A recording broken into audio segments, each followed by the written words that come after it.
பாரதிக்கு பின்னால் வந்த பாரதிதாசனோ கண்ணதாசனோ பெரிய அளவுக்கு அறம் பற்றி, பாரதிதாசன் முற்றிலுமாக இல்லை, கண்ணதாசன் பெரிய அளவுக்கு இல்லை. திலகர் வாழ்க்கைக்கு பிறகு காந்தி நுழைகிறார். திலகரை பின்பற்றிய வாவு சிதம்பரம் பிள்ளை, சுப்பிரமணிய சிவா, பாரதி. வள்ளலார் தான் சமூகத்திற்காக பேசுகிறார், பிறகு பாரதி தான் பேசுகிறார். கண்ணதாசன் ரொம்ப கேலி பண்ணுவார். திராவிட நாடு கேட்டாயே, திண்ணையிலிருந்து கொண்டாவது திராவிட நாடு பெறுவேன் என்று சொன்னாயே, திண்ணை இருக்கிறது, திராவிட நாடு எங்கே என்று கேட்டார். வைரமுத்து போன்றவர்கள் எல்லாம் ஆளுங்கட்சியினுடைய காலினைக்கு வாழ்வது என்ற ஒரு வாழ்க்கையை அமைத்து கொண்டு விட்ட பிறகு அவருடைய கவிதைகள் சிறப்பாக இருக்கின்றவை நிற்காமல் போய்விடும். வங்கத்தில் ஓடி வரும் நீரின் மிகையால் மையத்து நாடுகளில் பயிர் செய்வோம் என்பது இந்திய ஒருமைப்பாட்டுக்காக அவன் பேசிய பேச்சு. பாகிஸ்தானை நாம் ஒன்றுமில்லாமல் செய்துவிடுவோம், வங்கதேசமெல்லாம் மிரட்டினால் அரண்டு விடும். நாம் உருவாக்கிய நாடு அது. ஆனால் சீனான் அப்படியல்ல. அவன் எம்பையர் பில்டிங் என்பதையே 2000 ஆண்டுகளாக கொள்கையாக கொண்டவன். 22 வயதில் நான் பாரதியை படித்திருக்கிறேன், 25 வயதில். அப்பொழுது புரிந்ததை விட பின்னால் இவனுடைய கவிதைகளை நாம் திறனாய்வு நோக்கில் பார்க்கின்ற போது துல்லிதமாக அவனுடைய அறிவு நம்மை மறுட்டுகிறது. இந்த வீதியில் போகின்றவனெல்லாம் என்ன பேசுகிறான் என்பதை பற்றி கவலை இல்லை. பன்றிகள் உதறுகின்ற போது அதன் உடம்பில் ஒட்டி இருக்கின்றவையெல்லாம் சிதறும் என்றாலும் கூட நாம் கழிவு கொள்வதை தவிர வேறு வழி இல்லை. பன்றிகளே இல்லாத உலகத்தில் நாம் வாழ முடியாது.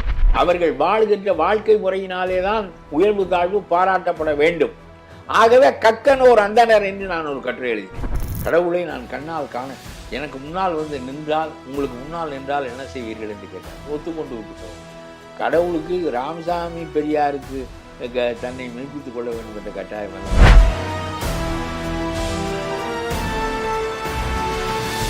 ஸ்ரீ டிவி நேயர்களுக்கு வணக்கம். எதிர்வினை நிகழ்ச்சியில் மீண்டும் சந்திப்பதில் மற்றற்ற மகிழ்ச்சி. இன்றைக்கி ஒரு மிக முக்கியமான டாப்பிக்கை முக்கியமான ஆளுமையோடு இன்றைக்கி விவாதிக்க இருக்கிறோம். கடந்த ஒரு வாரமாக பார்த்திங்கன்னா பாரதி குறித்து மிக வன்மத்தோடு ஒரு கூட்டம் வந்து பேசிகிட்ருக்கு. ஆரம்பத்தில் சீமான் பாரதி பிறந்த நாளில் பேசினார். அதற்கு எதிர்வினை ஆற்றுகிறோம் அப்படிங்கிற பெயரில் அவரை பற்றி பாரதியை குறித்து மிக வன்மமாக பேசிகிட்டு இருக்கிறதெல்லாம் பார்க்குறோம். இது குறித்து பாரதியை படித்தவர், பாரதியை சுவாசித்தவர், அவர் குறித்து பல கட்டுரைகளை எழுதியவர் ஐயா பழக்கருப்பையா அவர்களை தான் நாம் இன்னைக்கு சந்திக்கிறோம். அவர்கிட்ட கேட்கறதுக்கு பல விஷயங்கள் இருக்கிறது. தமிழ்நாடு தன்னுரிமை கழகத்துடைய தலைவராக இருக்கிறாங்க. இது மட்டும் இல்லாமல் ஆரம்பத்தில் அவங்க வந்து பட தயாரிப்பாளராக இருந்துறாங்க, இப்போ நடிகராக இருக்கிறாங்க. இலக்கியத்தில் திறனாய்வு செய்யக்கூடிய அளவுக்கு தொடர்ந்து எழுதிட்டு வராங்க. பல பத்திரிகைகளில் தொடர்ச்சியாக எழுதிட்டு வராங்க. அது மட்டும் இல்லாமல் முன்னாள் சட்டமன்ற உறுப்பினராகவும் மக்கள் சேவையை ஆற்றியிருக்காங்க. அவங்கள்ட்ட நிறைய கேட்கறதற்கு இருக்குது. வாருங்கள் சந்திப்போம். வணக்கம் ஐயா. இப்போ நான் சொன்னது மாதிரி இந்த ஒரு வார காலமாக தமிழகத்தில் ஒரு பேசுபொருளாக இருக்குது. எல்லாத்தையும் மறந்துட்டாங்க. ஒருவேளை இது இந்த திருப்பரங்குன்றம் விஷயத்தை மறைப்பதற்காகவா அப்படின்னு கூட நமக்கு தெரியல. பாரதி குறித்து வன்மையாக ரொம்ப வன்மத்தோடு இந்த திராவிட கும்பல் பேசிகிட்டு இருக்காங்க. இது சீமானுக்கு எதிர்வினை ஆற்றுகிறோங்கிற பேரில் செய்கிறாங்க. இப்படிப்பட்ட முதல்ல பாரதியின் மீதான இந்த வன்மத்தை முதல்ல நீங்கள் எப்படி பார்க்குறீங்க? அதாவது பாரதி மாதிரி ஒரு சிறந்த பாவலன் பிற்காலத்தில் வள்ளலாருக்கு பிறகு அந்த எளிய தமிழை சமூகத்துக்கு பயன்படுத்துவதற்காக, விடுதலைக்கு பயன்படுத்துவதற்காக தந்தவன் பாரதி. அதற்கு முன்னாலெல்லாம் காப்பியங்கள், இதிகாசங்கள் எல்லாம் எழுதப்பட்டன. மனித வாழ்வு குறித்து அவையெல்லாம் பேசின என்றாலும் கூட உயர்நிலையில் மெய்யியல் அடிப்படையில் அது போன்ற கவிதைகளெல்லாம் அமைந்திருந்தன. அப்படி அல்லாமல் அவனுக்கு சோறு இல்லை என்றால் ஜகத்தை அழிக்கக்கூடிய அளவிற்கு சமுதாய சிக்கல்கள் குறித்து முதலாக பேசியவன் பாரதி தான். வள்ளலார் காலம் வரையிலும் கூட அது இல்லை. வள்ளலார் கூட மெய்யியல் பார்வையோடு அவரும் சமூக சிக்கல்கள் குறித்து பேசினார் என்றாலும், புலால் உண்பது கொள்வது இப்படியெல்லாம் பேசினார் என்றாலும் கூட பாரதியினுடைய தமிழ் தான் முற்றிலுமாக ஒரு புதிய நிலையை தொடுகிறது. விடுதலை இயக்க காலத்தில் வாழ்கிறான். அவன் விடுதலையில் பங்கு கொள்ளுகிறான், விடுதலைக்காக எழுதுகிறான். அவனுடைய பாடலை படித்து விட்டு விடுதலை உணர்வு பெற்றவர்கள் எத்தனையோ ஆயிரம் பேர் என்கின்ற காரணத்தினால் அவன் விடுதலைக்கு ஆற்றிய தொண்டு மிகப்பெரிய அளவுக்கு போற்றத்தக்கது. பாரதி ஒரு சிந்தனையாளனும் கூட. 10 வரி 12 வரி கவிதைகளாகத்தான், உதிரி கவிதைகளாகத்தான் பெருமளவுக்கு அவை பாடப்பட்டன. சங்க இலக்கியங்கள் எப்படி உதிரி கவிதைகளோ அதுபோல் பாரதியினுடைய பாக்களும் உதிரி பாக்கள் தான். பாஞ்சாலி சபதம் ஒன்று தான் அவன் எழுதிய நெடிய ஒன்று. அதையும் கூட பாஞ்சாலியை இந்திய தாயாக, இந்திய மாதாவாக உருவகித்து கொண்டு அவருடைய சீற்றத்தை இந்திய மாதாவின் சீற்றமாக வெளிப்படுத்தியவன் பாரதி. அவனுடைய பாடல் முழுவதிலும் எதை நோக்கமாக கொண்டு அவன் பாடியிருக்கிறான் என்றால், அடிமைப்பட்ட இந்தியாவாக இருந்தாலும் சரி, விடுதலை பெற்ற இந்தியாவாக இருந்தாலும் சரி, அறம் அதனுடைய மையமாக இருக்க வேண்டும் என்பதுதான் பாரதியினுடைய கவிதைகளில் நாம் தொடர்ந்து கேட்கின்ற செய்தி. பாரதிக்கு பின்னால் வந்த பாரதிதாசனோ கண்ணதாசனோ பெரிய அளவுக்கு அறம் பற்றி, பாரதிதாசன் முற்றிலுமாக இல்லை, கண்ணதாசன் பெரிய அளவுக்கு இல்லை. அதற்கு பிறகு அறம் பற்றிய பேச்சுக்களை ஓய்ந்து விட்டன. எனக்கு தெரிய கடைசியாக நான் வாழ்க்கையில் நேரடியாக தர்மம் என்கின்ற சொல்லை இடையராது ஒருவர் பேசி கேட்டது ராஜாஜி பேசியது தான். கடைசி வரையில் எந்த ஒன்றும் தர்மத்திற்கு மாறானதை செய்யக்கூடாது என்றும், தர்மம்தான் மனித சமூகத்தை நிலைநிறுத்த வல்லது என்றும் 2500 ஆண்டுகளுக்கு முன்னால் இருந்து இன்றைக்கு வரையிலும் அது புத்தன் வெளியிலும் அறந்தான் வெளிப்பட்டது. உபநிடதங்கள், இதிகாசங்கள், மகாபாரதம், ராமாயணம் போன்ற நூல்களிலும் அதுதான் வெளிப்பட்டது. திருக்குறளிலும் அதுதான் வெளிப்பட்டது. இந்தியா முழுவதும் அறத்தை மையமாக கொண்டுதான் சமூக உருவாக்கம் நடந்தது. அதனாலே தான் அந்த சமூகங்கள் சிறந்த சமூகங்களாக இருந்தன. இந்தியா விடுதலை பெற்ற போது ஆண்ட தலைவர்கள் காந்தியால் உருவாக்கப்பட்டவர்கள். காந்தி தர்மத்தை மையமாக கொண்டவர். ஆகவே முதல் முறையாக பொது வாழ்க்கையில் வாய்மை கடைபிடிக்கப்பட வேண்டும் என்பதை காந்தி சொல்லித்தான் உலகம் கேட்டது.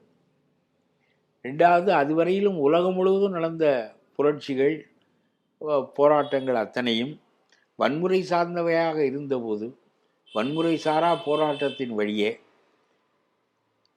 விடுதலை இயக்கத்தை நடத்தி தன் வாழ்நாளைக்குள் அந்த விடுதலையும் பெற்றுக் கொடுத்தான் என்பது உலக அதிசயம். அவனுக்கு முன்னாலும் இதை கடைபிடித்தவர்கள் இல்லை, அவனுக்கு பின்னாலும் இதை கடைபிடிப்பவர்கள் இல்லை.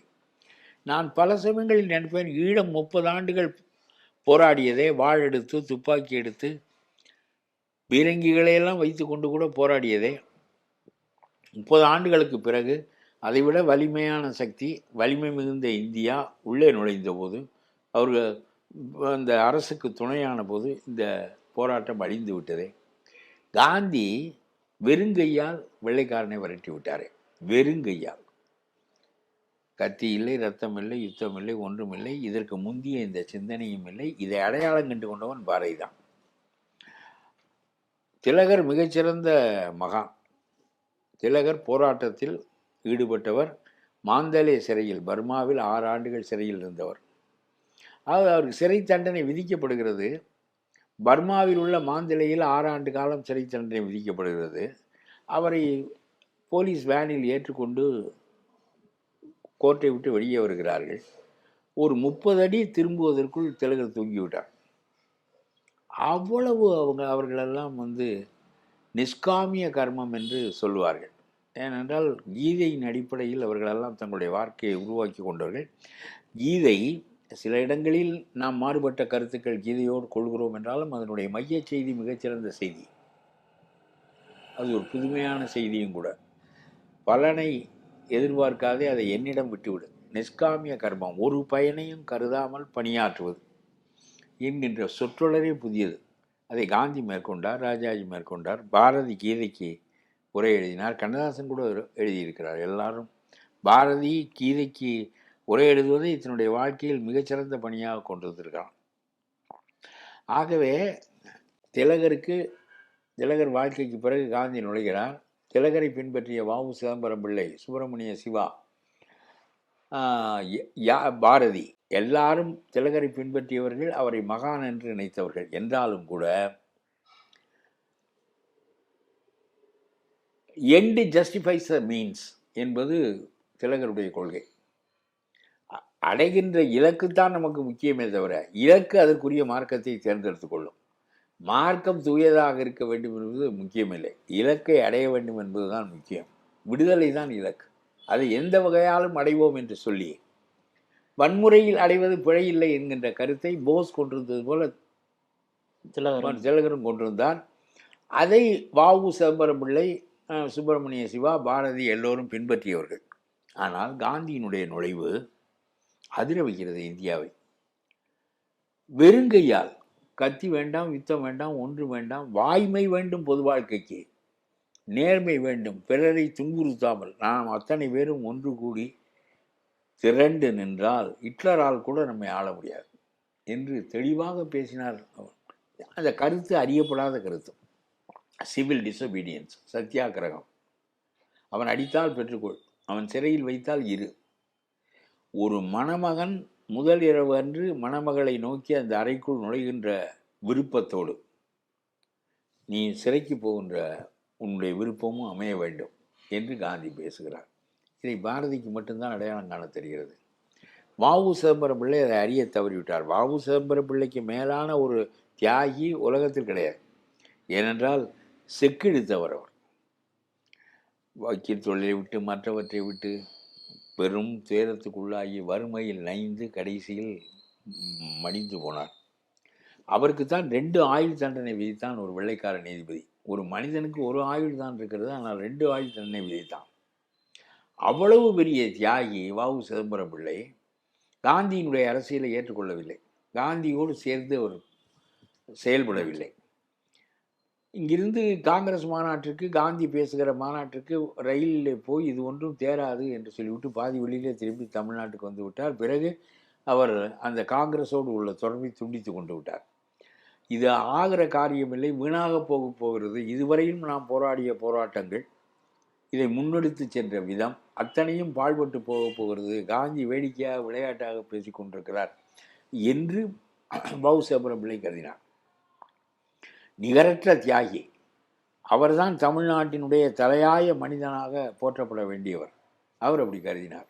ஆனால் அவரோடு சேர்ந்து வேளாளன் சிறை புகுந்தான் என்று எந்த வ.உ.சியை பாடினாரோ, எந்த விஞ்சுத்துறைக்கு வ.உ.சியினுடைய கேள்விகளுக்கு பதிலளிக்க தெரியவில்லை என்று நகையாடி கவிதை எழுதினாரோ, அந்த வ.உ.சி ஏற்றுக்கொள்ளாத ஒன்றை பாரதி அடையாளம் கண்டு கொண்டு விடுகிறார்.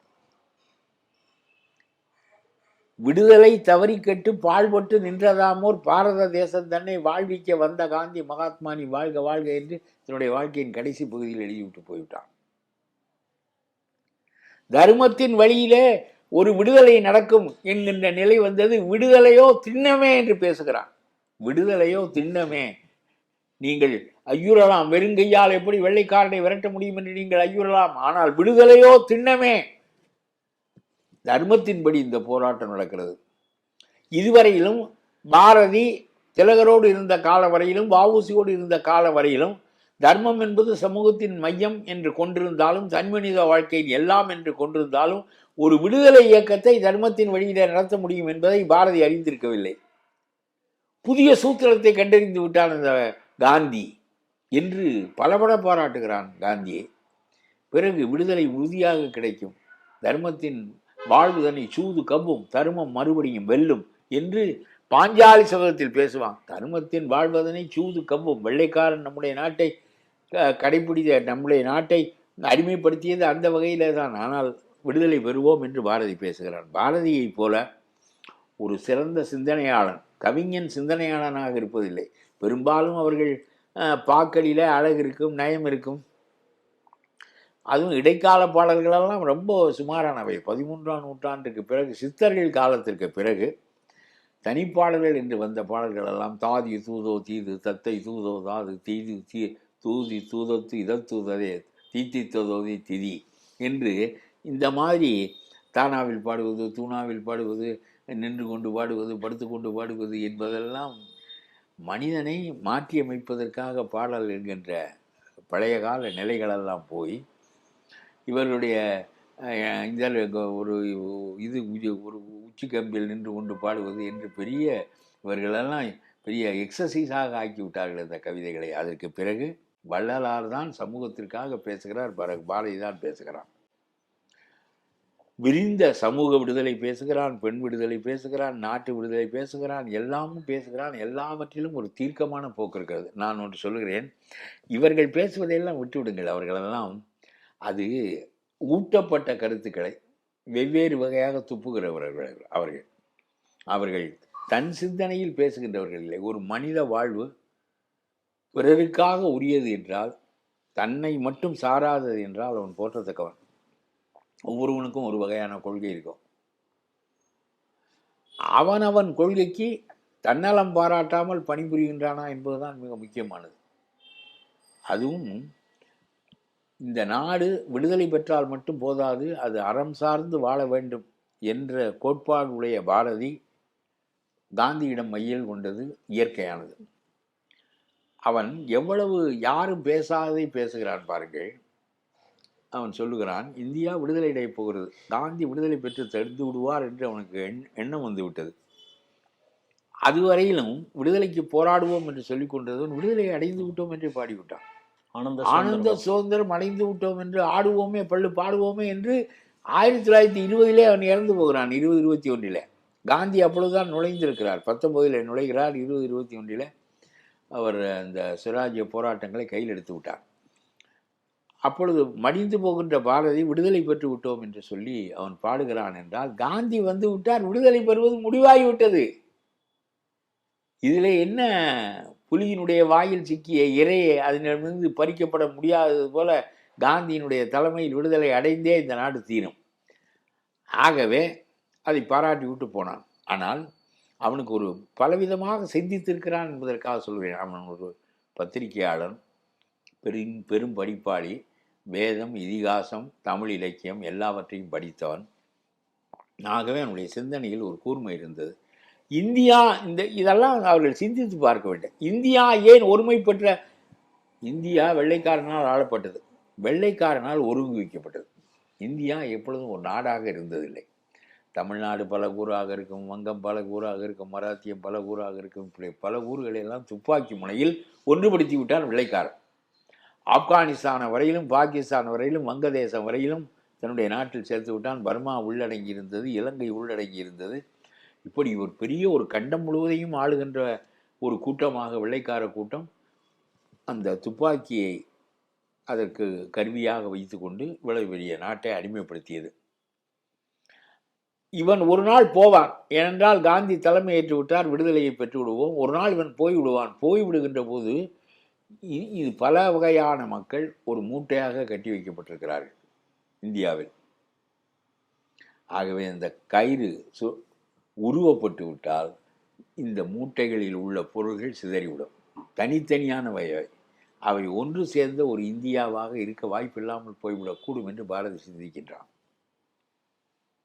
சிந்தித்து இதற்கு இவன் ஒரு வழி சொல்லுகிறான், காந்தி வேறொரு வகையாக சிந்திக்கிறான். இந்தியா பல வகையான இனங்களையும் மொழிகளையும் உடைய நாடு. ஆகவே அவர்கள் சுயேட்சையாக தங்களையும் ஆண்டு கொண்டு இந்தியாவோடு இணைந்திருந்தால்தான் கடைசி வரையிலும் இந்திய ஒருமைப்பாடு நிற்கும். ஆகவே வெள்ளைக்காரன் மதராஸ் ராஜ்யம் என்று சொல்லி ஆந்திரா, கேரளா, கர்நாடகா, தமிழ்நாடு எல்லாத்தையும் சேர்த்து வைத்திருந்தது போல தட்சிண பிரதேசமே ஒரு மாகாணமாக இருந்தது. அதைத்தான் ராஜாஜி 37 ஆண்டார், 52 ஆண்டார். அவ்வளவு பெரிய பரப்பில் உள்ள பல்வேறு வகையான ஒருவருக்கொருவர் எதிரும் புதிருமான மக்கள் சேர்ந்து இருக்க முடியாது என்று கருதிய காந்தி, விடுதலை நிலை பெற வேண்டுமென்றால் மொழி வழி இனவாரியாக இந்த மக்களை பிரித்து தனி காங்கிரஸ் கமிட்டி அமைத்து விட வேண்டும்.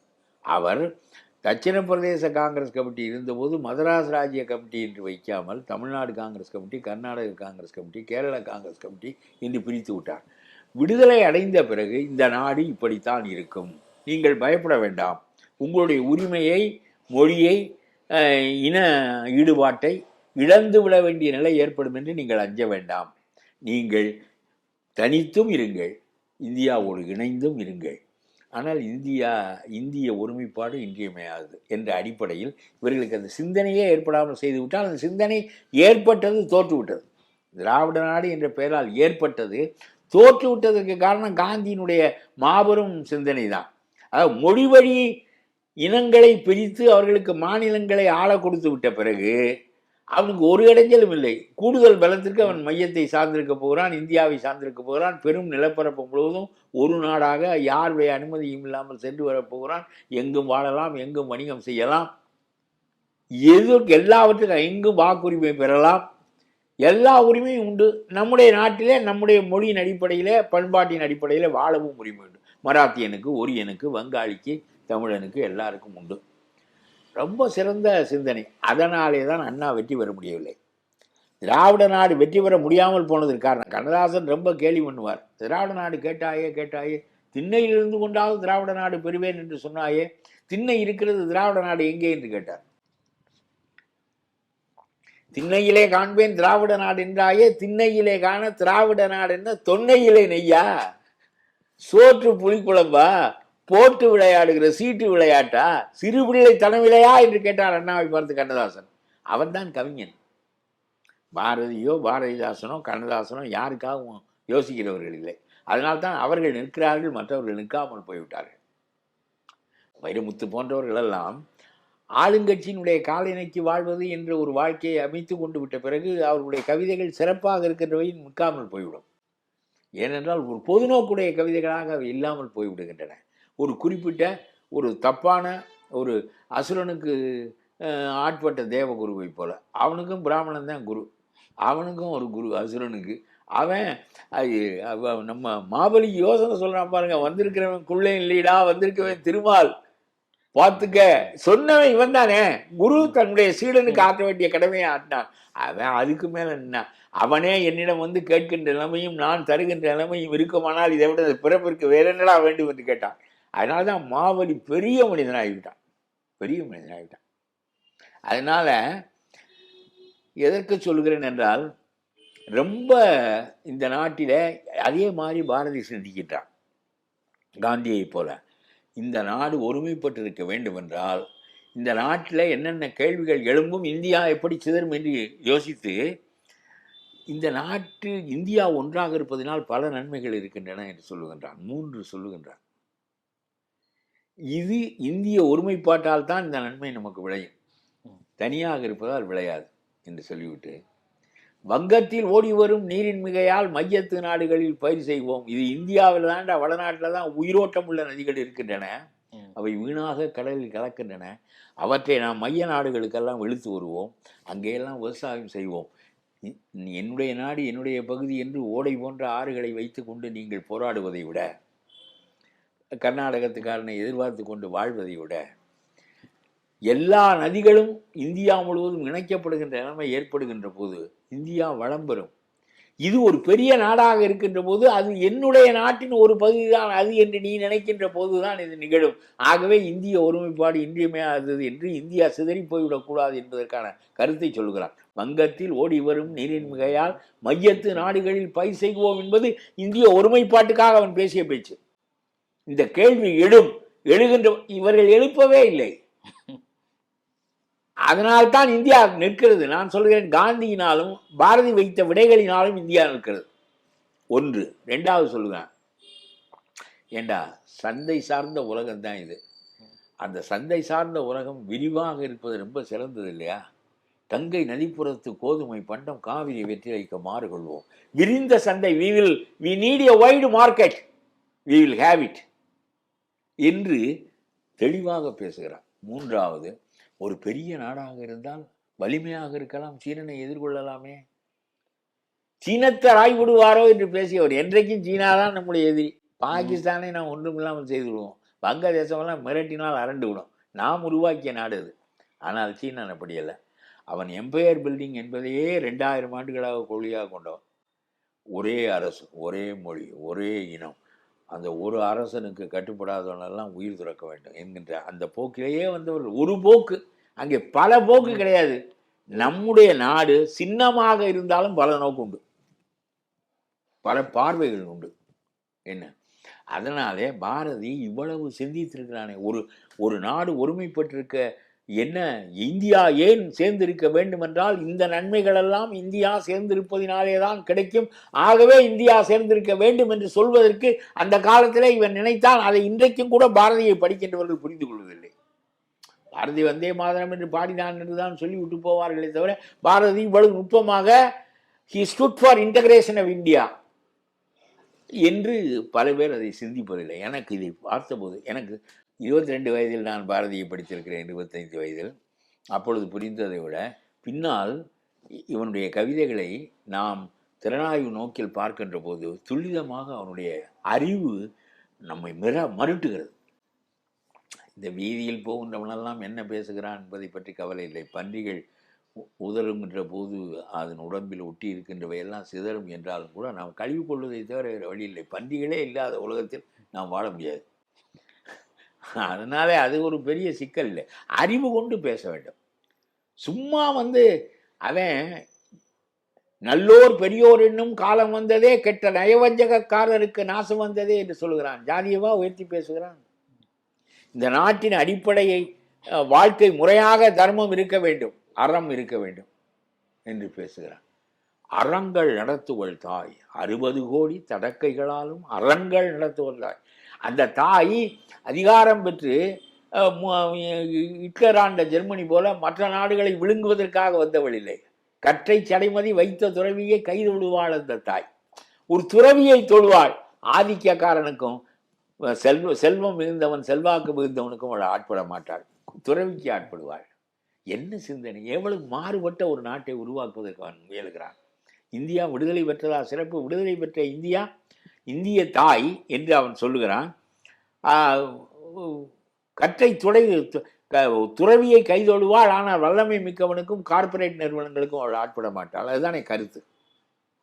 இப்படி நாட்டை அறமயமாக்கி மரத்தை மையமாக வைத்து நாட்டை உருவாக்குவதற்கு முயன்ற ஒருவனை பார்த்து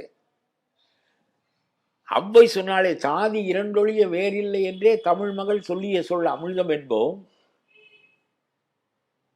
நீதி நெறியின்படி வாழ்பவர் மேலோர் மற்றவர் கீழோர் என்று பேசுகிறான். அவ்வை சொன்னதுக்கு மறுவிளக்கம் சொல்லுகிறான். மனிதர்கள் ஜாதிகளினால் உயர்வு தாழ்வு பாராட்டப்படக்கூடாது. அவர்கள் வாழ்கின்ற வாழ்க்கை முறையினாலே தான் உயர்வு தாழ்வு பாராட்டப்பட வேண்டும். ஆகவே கக்கன் ஓர் அந்தனர் என்று நான் ஒரு கட்டுரை எழுதினேன். கக்கன் ஓர் அந்தனர். வாழும் முறை. நந்தன் நாயனாரானான். வணங்கப்படுகின்ற நிலைமை அவனுக்கு ஏற்பட்டது. அவன் குலத்தில் தாழ்ந்தவனானாலும் இந்த ஈனப்பறையர்களேனும் என்கின்ற சொல்லை எல்லோரும் இழிவுபடுத்துகிறார்கள். நான் சொல்லுகிறேன், மிக இழிவாக கருதப்படுகின்ற இந்த சமூகத்தில் இருக்கின்ற நிலையை அவன் எடுத்து பேசுகிறானே தவிர, அவனும் கூட எங்களுக்கு ரொம்ப முக்கியமானவனே தவிர அவன் சீனத்தவன் இல்லை என்று சொல்வதை உடனே இவர்தான் அவனை ஈனமானவன் என்று சொன்னார் என்பது போல இவர்கள் பேசினால் இவர்களுக்கு என்ன அறிவு இருக்கிறது? இவர்கள் போய் எப்படி நாம் பதில் சொல்ல முடியும்? அவனுக்காக புரிந்தால் புரியட்டும், புரியாவிட்டால் மோதி கொண்டு சாகட்டும் என்று விட வேண்டியதுதான். ஏன்னா சிறந்தவர்களையெல்லாம் ஒதுக்கி எனக்கு பாரதியிடம் சிலவற்றில் வேறுபாடு உண்டு. எல்லாருக்கும் இருக்கும். நான் சிறந்தவன் என்பதனால் அந்த வேறுபாட்டு உரிமையை பெரிதாக சொல்லவில்லை. அது என்னுடைய அறியாமையினாலும் இருக்கும், அல்லது பாரதி வாழ்ந்த காலத்தின் காரணமான அவனுக்கு உள்ள நம்பிக்கைகள் நம்முடைய காலத்தோடு முரண்படுகின்ற நிலைமையில் இருக்கலாம். அதனால் வேறுபாடுகள் காரணமாக ஒரு மனிதனை இறக்கி பேசுவது என்பது ரொம்ப கிழிவானது. அதோடு பார்ப்பானே ஐயன் என்ற காலமும் போச்சு என்றவன் பாடினான். என்ன பார்ப்பானே ஐயன் என்ற காலமும் போச்சே, வெள்ளை பரங்கியை துறை என்ற காலமும் போச்சே. பிறப்பால் அவன் துறையாகி விடுவான், பிறப்பால் இவன் மேலோனாக ஐயராக ஆகி விடுவான். ரெண்டும் கிடையாது. வாழ்க்கை முறையால் இவன் ஆக வேண்டும். இதையெல்லாம் பேசுவதற்கு எவனுக்கு தெரிந்தது? அவ்வை சொன்னாள், அது மேடாக இருந்தால் என்ன, பள்ளமாக இருந்தால் என்ன, வாழுகின்ற மண் சிறப்புடையதல்ல, அந்த மண் வாழுகின்ற மனிதனால் சிறப்பு பெறுகிறது என்று சொன்னார். நாடாகொன்றோ காடாகொன்றோ அவலாகொன்றோ மிசையாகொன்றோ எவ்வளி நல்லவர் ஆடவர் அவ்வளி நல்லை வாழிய நிலனே என்றார். பாலை நிலமாக இருந்தாலும் சான்றோர் வாழும் நிலம் என்றால் அது பெரிய வளமிக்க மண்தான். மண்ணால் ஒரு சிறப்பும் இல்லை, வாழும் மனிதர்களால் மண் சிறப்பு பெறுகிறது என்றார். எவ்வளி நல்லை ஆடவர் அவ்வளி நல்லை வாழி என்றனே. இது பாரதி அதை விடாமல் பேசுகிறான், விடாமல் தன்னுடைய கவிதைகளில் பேசுகிறான். அவருடைய பாஞ்சாலி சபதம் போல உணர்ச்சி மிகுந்த கவிதையும், மராத்திய வீரர்களுக்கு சிவாஜி பாடிய பாடல்களுக்கு போரனில் இது போர் புண்ணிய திருப்போர் பாரினில் இது போர் பார்த்திறதுக்கு இதோ ஆட்டினை கொன்று வேள்விகள் ஏற்றி வீட்டினை பெறுவதற்கு விரும்புவார் சிலரே, நெஞ்சக குருதியை நிலத்திடை வடித்து வஞ்சகம் அளிக்கும் மாமகம் புரிவம் யாம். வெள்ளைக்காரனுடைய வஞ்சகம், மாற்றானுடைய ஆட்சி வஞ்சகம். சிவாஜி அடிமைப்பட்ட நாட்டிலே வாழ்ந்தான். அன்றைக்கு முகலாய பேரரசு இருந்தது, அது அந்நிய பேரரசு. நாம் ஆள வேண்டும் என்பதிலே அதில் என்ன பெரிய பிழை இருக்கிறது? மராத்தியன் மண்ணை மராத்தியன் ஆள வேண்டும் என்று சிவாஜி நினைத்ததிலே என்ன பிழை இருக்கிறது? அதற்காக அவன் ஒரு பெரும் படையை திரட்டினான். அவன் பெரிய அவுரங்கசீப்புக்கு கனவிலும் கூட கொடியவனாக, கொடூரமானவனாக, கடியவனாக இருந்தான் சிவாஜி. சிவாஜியை வைத்துத்தான் சிவாஜி தன்னுடைய வீரர்களுக்கு என்ன பேசினான் என்பதை எடுத்து கவிதையாக்கி இந்திய சுதந்திர போராட்ட வீரர்களுக்கு உணர்ச்சி ஊட்டுவதற்காக அவன் அதை எழுதினான். அவன் அவன் இந்த வேள்விகள் செய்வதை அங்கே கேலி செய்கிறான். போரெனில் போர் புண்ணிய திருப்போர் பாரினில் போர் பார்த்திருக்கிறதோ போரை புண்ணிய போர் என்கிறான். விடுதலைக்கான போர். ஆட்டினை கொன்று வேள்விகள் ஏற்றி வீட்டினை பெறுவதற்கு விரும்புவார் சிலரே. அதெல்லாம் நடக்கும் என்றால் போ, எனக்கு இங்கே வீடு முக்கியம் இல்லை, என்னுடைய நாடு முக்கியம். வீடு என்பது மோட்சம், வீடு என்பது எனக்கு முக்கியமில்லை. ஆட்டினை கொன்று வேள்விகள் ஏற்றி வீட்டினை பெறுவதற்கு விரும்புவார் சிலரே. நெஞ்சக குருதியை நிலத்திடை வடித்து வஞ்சகம் அளிக்கும் மாமகம் புரிவங்காம் என்று தன்னுடைய வீரர்களுக்கு சிவாஜி பேசிய பேச்சு பெரிய எழுச்சி அலையை உண்டாக்கியது. இதை போய் இவன் சிவாஜி கட்டபொம்மனை பத்தியோ வேற யாரை பத்தியுமே எழுதல. சிவாஜியினுடைய நிலை என்பது வேறு. ஒரு அந்நியனை நேரடியாக எதிர்த்து பேசி அவனை முறியடித்து ஆட்சிக்கு வந்தவன் சிவாஜி. இருக்கட்டும், நான் கட்டபொம்மனை குறைவாக சொல்லவில்லை. நம்முடைய சிவகங்கை வேலுநாச்சியாரும் தோற்றார்கள் என்பது முக்கியமில்லை. அவர்கள் துப்பாக்கியின் முன்னால் தோற்றார்கள், அட்வான்ஸ்டு டெக்னாலஜியின் முன்னால் தோற்றார்கள். ஆனால் அது வேறு. ஆனால் எதை பாடினான் எதை பாடவில்லை என்பது அவன் ஒரு பெரிய நாட்டுக்கு செய்தி சொல்லுகின்ற போது பெரிய வீரனாக, நான் காந்தியை சொன்னால் உடனே நம்மூர் சொக்கலிங்கம் பிள்ளையை சொல்லவில்லை தியாகி என்று கேட்டால் என்ன? சொக்கலிங்கம் பிள்ளையை பேச வேண்டிய இடத்தில் சொக்கலிங்கம் பிள்ளையை பேசுவோம், தியாகி சொக்கலிங்கம் பிள்ளையே. காந்தியை பேச வேண்டிய இடத்தில் காந்தியை பேசுவோம், சிவாஜியை பேச வேண்டிய இடத்தில் சிவாஜி பேசிய பேச்சு கெட்டிஸ்பர்க் அட்ரஸ் என்பது போல ரொம்ப புகழ்பெற்ற பேச்சு. அந்த பேச்சை பாரதி கவிதையில் ஏற்றி அதை காவியமாக ஆக்கி விட்டான், அதை நிலைவர செய்து விட்டான், அதற்கு உயிர் கொடுத்து விட்டான். ஆக இதெல்லாம் என்ன, சிவாஜி தானே கடைசியாக ஒரு அந்நிய பேரரசுக்கு எதிராக போராடியவன். அது ஆக பாரதி சிந்தனையாளனாக இருந்த காரணம் ரெண்டு சொன்னேன். ஒன்று, வ.உ. சிதம்பரம் பிள்ளையே அடையாளம் காண தவறிய காந்தியை பாரதி அடையாளம் கண்டான் என்பது மட்டுமில்லை, தர்மத்தை அடிப்படையாக வைத்து போர் தொடங்குகின்ற புதிய முறையை காந்தி கண்டுவிட்டான், விடுதலை அடைந்தே விட்டோம் என்று சொல்லி பாடிய பாரதி முற்றிலும் தன்னுடைய நண்பரான தான் தலைவனாக ஏற்றுக்கொண்ட வ.உ. சிதம்பரம் பிள்ளையை விட்டு வேறுபட்டான்.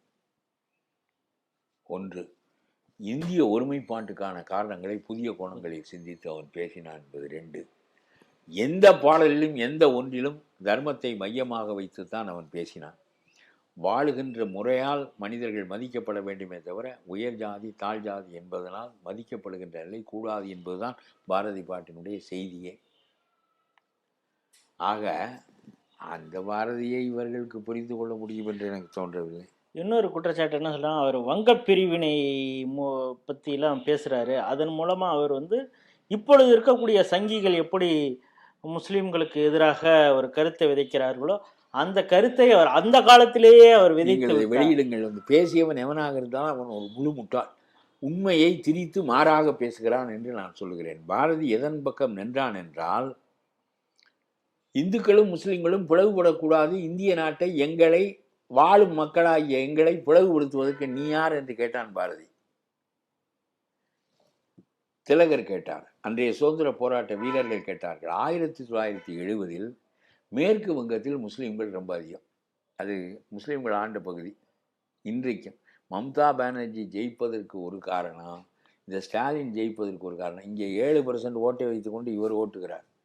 என்ன 7%, 4% கிறிஸ்துவர்கள், 11-12% ஓட்டை வைத்துக்கொண்டு 30% ஓட்டு இருக்கிறது மம்தாவுக்கு. 10ஆவதுக்கு வங்கதேசத்திலிருந்து போட்டு விட்டு வேற போகிறான், போட்டு விட்டே போய் விடுவார். இவர் ஆள் வச்சு கூட்டி கொண்டு வந்து விடுவார். நம்ம ஏதோ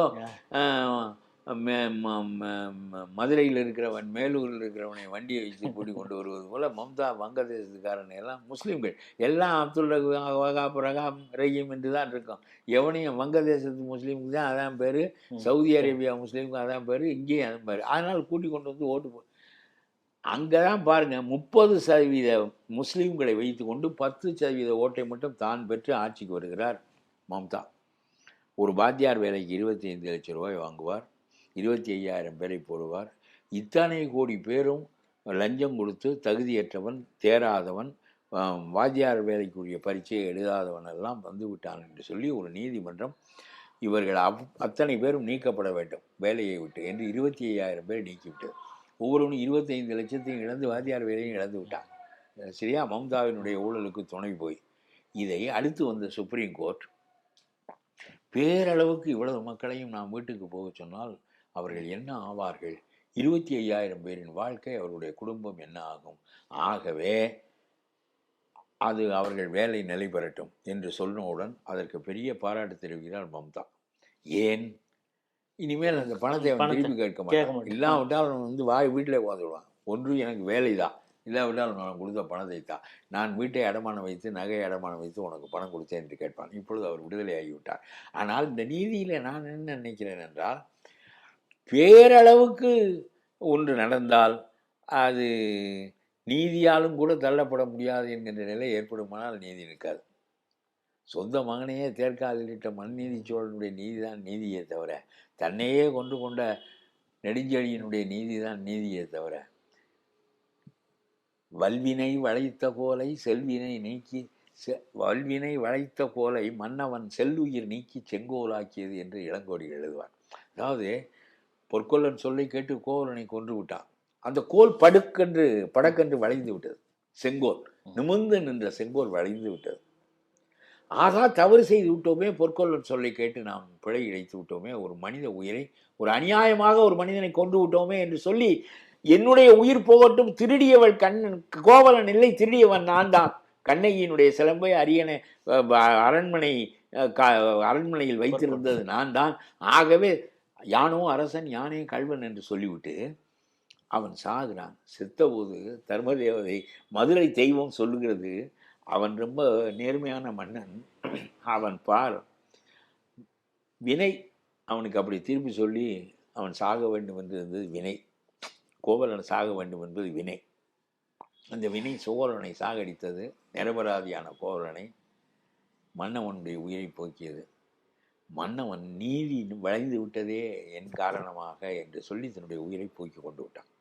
ஒரு மாற்றான் நீதிபதி வழங்க வேண்டிய தீர்ப்பை அந்த மன்னன் தனக்குத்தானே வழங்கி கொண்டு விட்டான். அதனால் அவனுடைய உயிர் போகிறதே. போகிற போது நேரடியாக இது இறைவனுடைய திருவடியை நோக்கியெல்லாம் போகவில்லை. போகின்ற போது இந்த வளைந்த செங்கோலை எடுத்து நிமிர்த்து விட்டு போய்விட்டலாம். வளைந்த செங்கோல் நிமிர்ந்து விட்டது இவனுடைய உயிர் தியாகத்தான். வல்வினை வளைத்த கோலை, வினை தான் வளைத்தது. அவன் நீதிக்கு மாறானவன் இல்லை. அது மன்னவனுடைய செல்லுயிர் நீக்கி, அந்த வளைவை நீக்கி செங்கோலாக்கி விட்டு போய்விட்டது. என்ன மாதிரி எழுதியிருக்கிறார்கள், என்ன மாதிரி மனித உணர்வுகளை நெறிப்படுத்தி இருக்கிறார்கள். வினையின் காரணமாக நடந்தது என்று சொல்லி தப்பே செய்யாத மன்னன் தப்பு செய்கிறான். அதெல்லாம் கிடையாது, ஒன்றும் கிடையாது, கடவுள் கிடையாது, ஒன்றும் கிடையாது, இதை நீ உடைப்பதனாலலாம் கடவுள் நம்பிக்கை போகாது. எத்தனை பிள்ளையாரை வேணாலும் கூட. ராஜாஜி ஆட்சியில் இருந்தார். நம்ம கோயில் பிள்ளையாரை அவன் உடைக்காத வரையிலும் எனக்கு பிரச்சனை இல்லை. அவனே ஒரு கல் பிள்ளையாரை செஞ்சு அவனே காசு கொடுத்து வாங்கிக்கிட்டு வந்து அதை போட்டு உடைச்சான்னா உடைக்கட்டும், அவனுக்கு தான் இழப்பு. பெரியாருக்கு தான், ராமசாமி நாயக்கு தான் இழப்பு, எனக்கு இழப்பு இல்லைன்னார் ராஜாஜி. அவர்களை உள்ளே வைக்கவும் இல்லை. பிள்ளையார் உடைப்பு போராட்டம் ராஜாஜி காலத்தில் நடந்தது. கண்டுகொள்ளாமல் விட்டுவிட்டார். பிறகு பிள்ளையார்கள் பெருகி விட்டார். அதனால் எதற்கு சொல்கிறேன் என்றால், கடவுளை நீங்கள் எடுத்து விடுங்கள், எடுத்து விட்ட சமூகம் நாரி போகும். அதை நோக்கி தான் இவங்க கொண்டு போறாங்களோ. இவர்களுக்கு தெரியாது, எப்பவும் உலகத்தில் சார்வாகர்கள் என்றும் நாத்திகர்கள் என்றும் ஒரு பகுதிகள் இருந்திருக்கிறார்கள், ஒரு பகுதி இருந்தே வந்திருக்கிறார்கள். நீ பெரிய பிரகஸ்பதியோ என்று சொல்லப்படுகின்ற பிரகஸ்பதியே மாற்று கொள்கையை பேசியவர் தான். அதனால தான் இவர்கள் சொல்வார்கள், அவர் எல்லாம் வாத அடிப்படையில் பேசுகிறார். அவர் என்ன சொல்லுகிறார் என்றால், ரொம்ப சார்வகம் சொன்ன மெய்யியலை நான் படித்தேன், ரொம்ப அதிசயமாக இருக்கும்.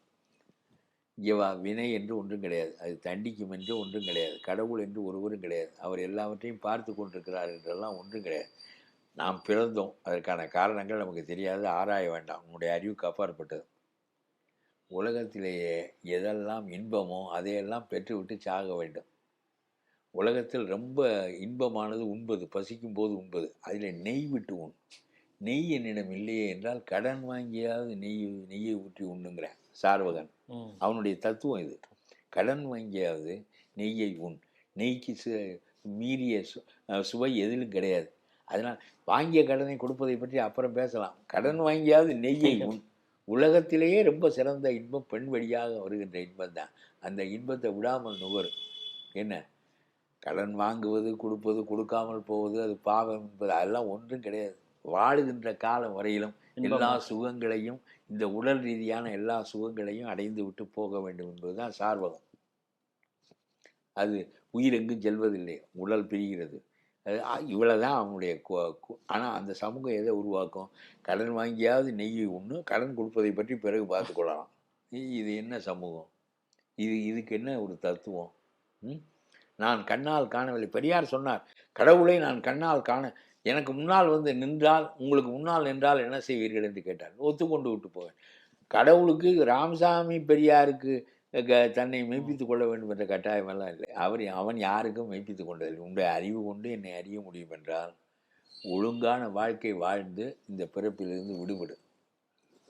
என்னுடைய திருவடியை வந்து நம்முடைய நடராஜர் தூக்கி நிற்கிற காலே நாம் உய்வதற்குரிய கால் என்று நம்முடைய சமயம் சொல்லுகிறது.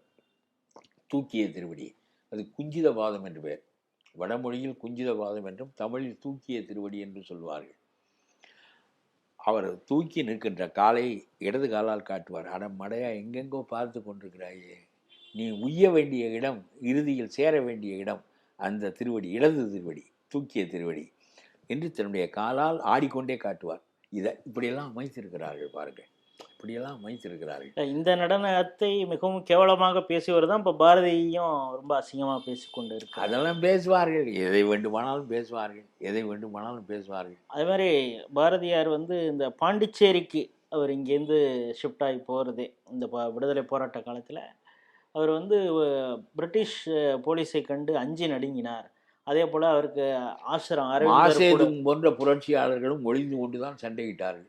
மாசேதுங் போன்ற புரட்சியாளர்களும் இன்றைக்கு இருக்கிற நக்சலைட்டுகளும் காடுகளுக்குள் போய் ஒளிந்து கொண்டு தான் சண்டையிடுகிறார்கள். ஒளிந்தவர்களை கோழைகள் என்று சொல்வீர்களா, அல்லது தன்னுடைய நோக்கத்தை, தன்னுடைய உயிரை இழந்து விடாமல் சாமர்த்தியமாக வைத்து கொண்டு போராடுகிறவர்கள் என்று சொல்வீர்களா?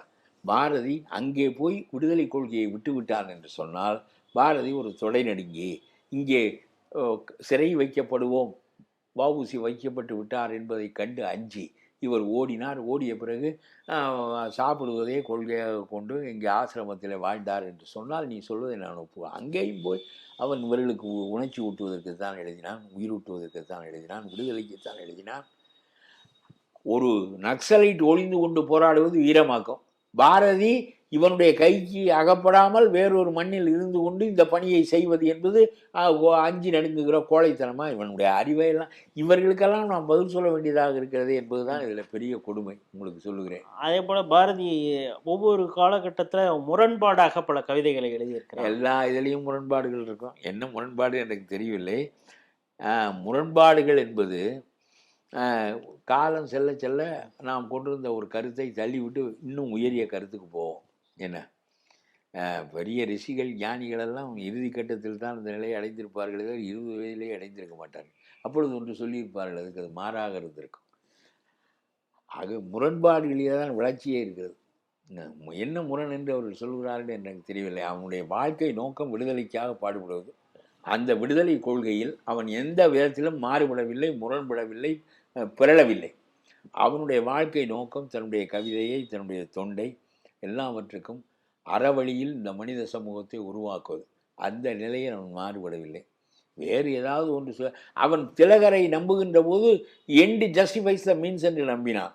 காந்தியை அவன் நம்புகிற போது means to achieve the end முக்கியம் என்பதை இஸ் மோர் இம்பார்ட்டன்ட் என்று கருதினான். இது ரெண்டும் முரண்பாடு என்றால் முரண் வளர்ச்சியை நோக்கி போகிறது, முரண் உயரிய நிலையை நோக்கி போகிறது. அதான் கடைசியாக இப்போ இவங்க பாரதியை பற்றி இவ்வளவு வன்மத்தோடு பேசின உடனே இப்பொழுது வந்து திராவிட கூட்டத்திற்கும் கம்யூனிஸ்டுக்காரர்களுக்குமே ஒரு முரண்பாடு வர ஆரம்பிச்சிருக்கு. அவங்க வந்து நம்ம பொது எதிரியை இப்போ மறந்துட்டு இப்போ இங்கே நம்ம சண்டை போட்டுக்கிட்டு இருக்கோம், பாரதியை பற்றி பாதி உண்மை வந்து ஆபத்தானது அப்படின்னு கம்யூனிஸ்ட் தோழர்களும் அவங்கள வந்து கண்டிக்கிறாங்க. ஆனால் பாரதிகிட்ட ஒரு பெரிய சிறப்பு என்ன இருந்ததுன்னா, ஜார் மன்னன் வீழ்ந்ததை பற்றி ஒரு பாட்டு எழுதியிருக்கான். சடசடவென்று ஜார் மன்னன் எப்படி விழுந்தான் என்றும், அறத்திற்கு மாறானவன் அழிந்தான் என்றும் அவன் பாடுவான். அது மட்டுமல்ல, 30 கோடி ஜனங்களின் சங்கம் முழுமைக்கும் பொது உடைமை, ஒப்பிலாத சமுதாயம் உலகத்துக்கு ஒரு புதுமை என்று அவன் பாடியது காலத்தின் ஒரு புதிய கொள்கை ஒன்றை அவன் அறிந்து ஏற்றுக்கொண்டு தன்னுடைய சமூகத்திற்கு அதை பரிந்துரைக்கிறான். இன்றைக்கு கம்யூனிசம் என்பது ஏறத்தாழ தளர்ந்து ஓய்ந்து போகின்ற நிலைமை வந்திருக்கிறது என்று வைத்து கொண்டாலும் கூட, ஆனால் என்னுடைய கருத்து, அந்த சோசலிசம் கார்ப்பரேட்டுகளின் கைக்குள் நாட்டினுடைய அதிகாரம் போய்விடாமல் இந்த சோசலிசம் தடுக்க முடியுமானால், சோசலிசத்தால் இவர்கள் சொன்ன காரியங்கள் எல்லாம் ஏன் நடக்கவில்லை என்றால், கம்யூனிஸ்ட் கட்சி itself become a capitalist class என்று டிஜ்லாஸ் சொல்லுகிறார். There were only two classes, haves and have-nots. A new class was born. That was the Communist Party. It became a bourgeois class என்று துணை ஜனாதிபதியாக இருந்த டிஜ்லாஸ் பேசுகிறான் யுகோஸ்லேவியாவில். அதன் காரணமாகத்தான் அது அழிந்தது. அவர்கள் புதிய வர்க்கமாக எந்த வர்க்கங்கள், எந்த முதலாளித்துவங்கள், எந்த சுகங்கள் தனித்து உனக்கு மட்டும் என்ன என்ற கேள்வி எழுப்பப்பட்டதோ அது கம்யூனிஸ்ட் கட்சியில் ஸ்டாலினுக்கு கிடைத்தது, பெரியாவுக்கு கிடைத்தது, மற்ற எல்லா அவர்களுக்கு வேண்டிய எல்லாம் கிடைக்கும். அவர்கள் ஆளுகின்றவர்கள், அவர்கள் கையிலே தான் அதிகாரம், செல்வம் எல்லாம். அப்புறம் அவர்கள் he has become a new class, that is the third class என்று அவன் எழுதுகிறான். அதனாலே அந்த கொள்கை தடுமாறி விட்டது என்றாலும் சோசலிசம் சிறந்த கொள்கை இல்லை என்று யாரும் சொல்ல முடியாது. பாரதி அதற்காக பாடுகிறான் என்பதை நாம் பார்க்கின்றோம். அவனுக்கு எந்த தன்னல நோக்கமும் கிடையாது. இந்த நாட்டுக்கு எதெல்லாம் உகந்தது என்று அவன் தன்னுடைய அளவிற்கு அறிவினானோ. இன்றைக்கு பாரதி பாடிய சோசலிசம் இல்லை. சந்தை பொருளாதாரம் வந்து பெரிய மார்க்காக்கள், கார்ப்பரேட்டுகள் தோன்றிவிட்டார்கள். சாதாரண மனிதர்கள் இன்றைக்கும் ஒரு நாளைக்கு தலை வருமானம் தமிழ்நாட்டில் 300 ரூபாய் தான். வளர்ச்சி அடைந்தது என்று சொல்லுகிறாரே நம்முடைய ஸ்டாலின். இந்த நாட்டில் கல்வி நிலையங்கள் 50 ஆண்டுகளாக வளர்க்கப்பட்டன. விமான நிலையங்கள், துறைமுகங்கள், நெடுஞ்சாலைகள், ரயில் போக்குவரத்துகள், அப்புறம் தொழிற்சாலைகள் எல்லாம் காலங்காலமாக 50-60 ஆண்டுகளாக உருவாக்கப்பட்டு இந்த நாட்டில் படித்த இளைஞர்கள் இருக்கிறார்கள், குறைவான சம்பளத்துக்கு வருகிறார்கள் என்பதற்காக சீனாவிலிருந்தும், கொரியாவிலிருந்தும், ஜப்பான்லேருந்து இங்கே வருகிறான் தொழில் செய்வதற்கு. அமெரிக்காவிலிருந்து ஆப்பிள் கம்பெனி வருகிறது. நம்முடைய நாட்டில் கூடுதல் சம்பளம் கிடைக்கிறது என்று நேபாளி கருதி வருகிறான். நம்முடைய ஆள் சம்பளம் போதவில்லை என்று சவுதி அரேபியாவுக்கு போகிறான், அமெரிக்காவுக்கு போகிறான். என்ன அதனாலே நம்முடைய நாட்டில் படித்த இளைஞர்கள் இருக்கிறார்கள். இயல்பிலேயே தமிழர்கள் அமைதியானவர்களாக இருப்பதற்கு ஸ்டாலினும் அது ஒப்பனுமா காரணம்? சும்மா இதெல்லாம் ஒரு பேச்சென்று பேசினா. கல்வி நிலையங்கள் பெரிய அளவுக்கு எம்ஜிஆர் காலத்தில் தனியாரிடம் கொடுக்கப்பட்டு வளர்ந்தன. அதனால் ஏராளமான இளைஞர்கள் தோன்றினார்கள். அவர்கள் அமெரிக்காவுக்கு போனார்கள். கிராமங்களிலெல்லாம் வங்கிகள் தோற்றுவிக்கப்படுகின்ற அளவுக்கு பணம் அனுப்பினார்கள். சாதாரணமாக நர்ஸுகள் மற்ற வேலைகளுக்கு கல்ஃப் கண்ட்ரீஸ்களுக்கு போனார்கள். இப்படி இந்த நாடு வளர்ச்சி அடைகிறது.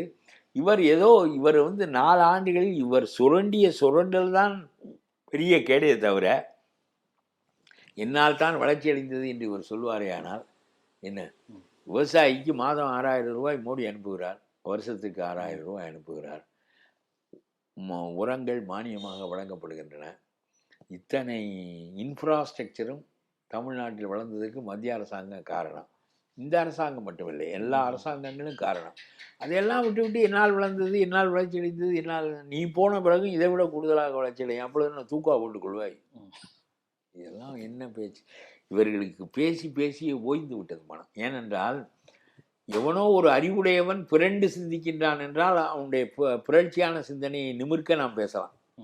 இது முட்டாள்தனமாக பேசுகின்றவர்களுக்கு நாம் எத்தனை தடவை பேசினாலும் கல் தூணிலே முட்டி கொண்டது போல ஆகுமே தவிர அதனால் பயன் ஏற்படாது. பார்ப்போம். நன்றி.